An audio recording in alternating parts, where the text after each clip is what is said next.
bien dans son job pour parler des managers, mais alors des managers qui managent à distance. Et on en parle avec Flaubert Vuillier. Bonjour Flaubert. Bonjour Arnaud. Ravi de vous accueillir, fondateur de la manufacture RH. Et vous avez choisi de vous intéresser aux managers, mais de manager loin des yeux, c'est-à-dire celui qui a ses équipes loin. C'est pas simple. C'est pas simple, c'est même plutôt compliqué à la base. Manager, c'est quoi? Manager, déjà, c'est fédérer autour d'un projet, une vision. Manager, c'est engager. Engager à ce que les collaboratrices, collaborateurs donnent le meilleur d'eux-mêmes. Et puis manager, c'est développer les résultats de l'entreprise, développer l'engagement, je le disais, mais développer également les compétences des collaboratrices, collaborateurs. Quand on est à distance, il y a notamment un sujet, c'est l'engagement. Ah oui. Le manager doit vraiment travailler à engager ses équipes parce que l'engagement, l'attachement à l'entreprise, quand on vit l'entreprise depuis sa cuisine ou son salon, ça peut être un peu compliqué en effet.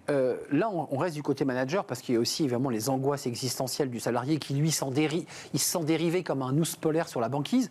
Mais le manager, qu'est-ce qu'il doit inventer, innover pour maintenir ce lien? C'est pas si simple.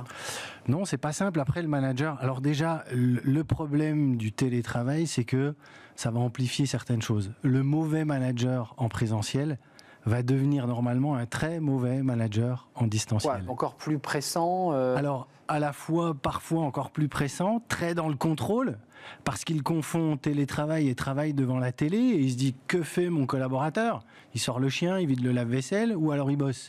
Ou alors, à l'inverse, il va être dans le laisser-aller total. Vas-y, gère, moi je suis pas là, je te laisse totalement gérer les choses, et il va y avoir trop d'autonomie, et en effet, tel l'ours polaire, le collaborateur va se perdre. Vous dites qu'il faut avoir les bons outils. C'est quoi les bons outils, Flaubert, justement pour maintenir ce lien d'appartenance et de continuer malgré tout à manager sans avoir l'impression d'être fliqué? Alors déjà, les bons outils, on peut commencer, il y a pas mal un panel d'outils.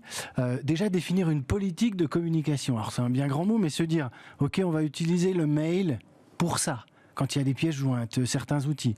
Le téléphone, pour ça, il faut avoir un WhatsApp ou un Slack pour passer des informations assez rapidement. Et puis, évidemment, il faut avoir des dossiers partagés pour qu'on puisse interagir dessus. Et il y a un outil qui est très, très important, ça s'appelle la réunion.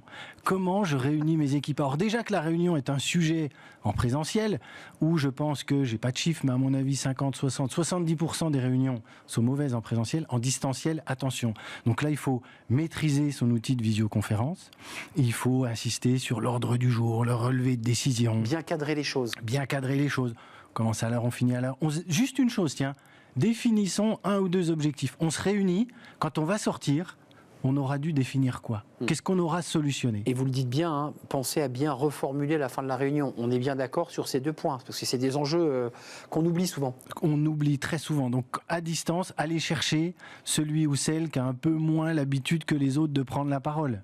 Vous dites une chose intéressante, parce que dans les rituels de l'entreprise, il y a ces réunionites, qui font partie des rituels, puis il y a la machine à café.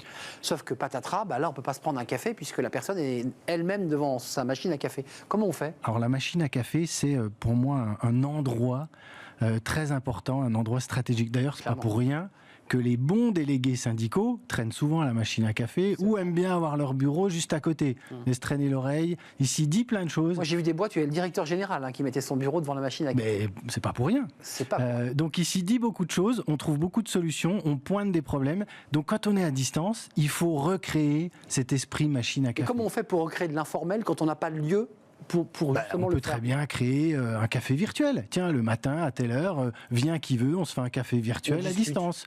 Une salle de pause virtuelle. Ça existe, on se fait une salle de pause, chacun y passe quand il veut, etc. Voilà ces moments où il est très important de pouvoir laisser l'échange se créer, les solutions se trouver. Ça, c'est très important. Un mot sur l'humain, parce que là, on voit bien que l'idée, il faut créer comme ça cette espèce de convivialité. C'est pas si simple quand même en termes de... Puis vous dites qu'il y a peut-être des choses simples humainement à faire. Oui. Allô? Oui. Comment tu vas, Flaubert? Exactement, ça c'est ce que j'appelle un moment de grâce managériale. Et il faut savoir se l'offrir quand on est manager et l'offrir à son collaborateur. C'est simple, on contacte son collaborateur ou sa collaboratrice pour une seule question, comment vas-tu? Rien d'autre. Et là après, on pose la question et on laisse s'opérer la magie. Normalement, 9 fois sur 10, la personne va dire, au fait, pourquoi tu m'appelais? Pour rien, juste savoir comment t'aller.